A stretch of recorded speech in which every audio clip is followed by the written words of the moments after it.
আগে আমরা সবাই আগে দেন এখন সবার গ্রুপ ফটো 11টা আছে 11টা সব দিন মিলাইয়া 20 লাখ টাকা সমান আছে মস্ত 20 লাখ টাকার উপরে আছে একটা চিনি তারা লাগতেছে হাতে রাখেন আগে হাতে রাখেন একটা তাও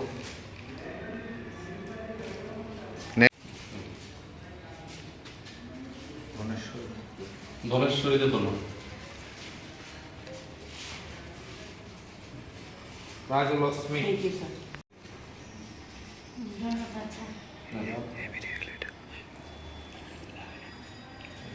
শিকার আলী খুশি তো হ্যাঁ স্যার থ্যাংক ইউ স্যার ঠিক আছে শুক্লা পাল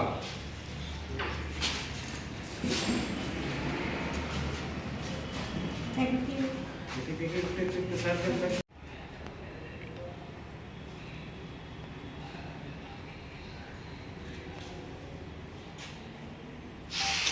তুলিপ গত 2 মাসে বিভিন্ন এলাকা থেকে আমাদের কাছে কমপ্লেন এসেছিল যে আগরতলা শহরের বিভিন্ন জায়গা থেকে স্বর্ণের চেইন স্ন্যাচিং হয়ে যাচ্ছিল।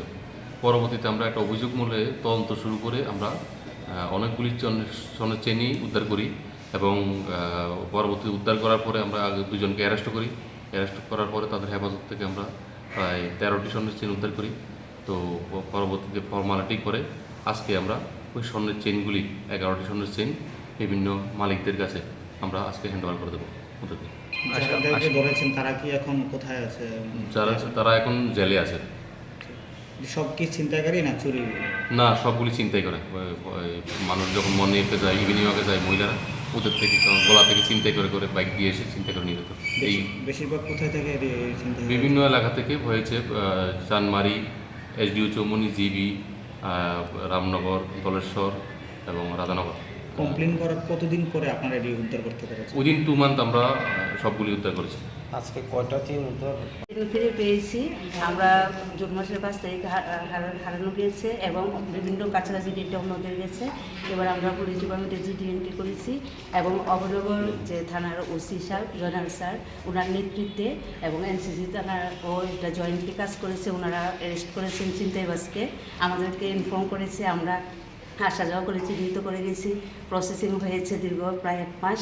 এবার আমরা আমাদের হারানো ট্রেন ফিরে পেয়েছি, আমরা খুব খুশি এবং পুলিশ প্রশাসনের উপর আমরা আরও বেশি ক্ষোভ্য হয়ে গেছি। আমরা এখন আপামর সবার কাছে বলবো, বিশেষ করে মেয়েদেরকে বলবো, হ্যাঁ মহিলাদের বলবো, যখনই আমরা রাস্তাঘাটে কোনো বিপদের সম্মুখীন হই, কোনো অসুবিধা হয়, আমরা যেন সঙ্গে সঙ্গে পুলিশ প্রশাসনের সহায়তা নেই, জিডি এন্ট্রি করি এবং ওনাদেরকে একদম অন্তঃস্থল থেকে অনেক অনেক ধন্যবাদ জ্ঞাপন করছি এবং এই বার্তাটা আপমান জনসন সবার কাছে নির্বিশেষে সমাজে ছড়িয়ে দিতে চাই যে যখনই আমরা অসহায় অবস্থায় পড়ব বিভিন্ন অশুভ শক্তির কাছে, তখন যেন আমরা এখানে এসে দ্বারস্থ হই, ওনাদের সাহায্য প্রার্থনা করি।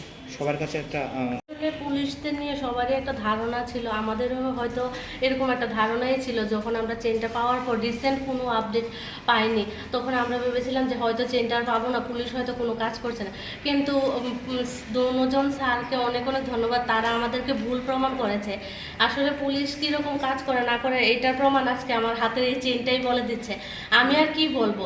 তো যখন আমরা এই কেসটা নিয়ে এসেছিলাম, তখন আমাদের এনসিসি থানার স্যার আমাদের সাথে খুব ভালো বিহেভিয়ারও করেছেন এবং খুব ভালোভাবে আমাদেরকে সান্ত্বনা দিয়েছিলেন। বলেছিলেন উনি প্রথম থেকে যে উনি ওনার থেকে 100% চেষ্টা করবেন যাতে আমাদের চেনটা আমরা ফিরে পাই এবং আজকে এটার রেজাল্ট এটা যে আমাদের চেনটা আমাদের হাতে, ওটার জন্য স্যারকে অনেক ধন্যবাদ।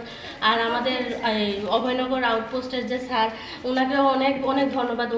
ওনার দৌলতে হয়তো চেনটা আজকে আমার হাতে। আর ওনার ব্যবহার তো বলার মতো না, এত ভালো পুলিশ আমাদের আমি আর দেখিনি। আমার ছোটো থেকে একটা ধারণা ছিল পুলিশ ভীষণ ভয়ঙ্কর, কিন্তু স্যারকে দেখার পর বুঝলাম যে বিষয়টা এরকম না।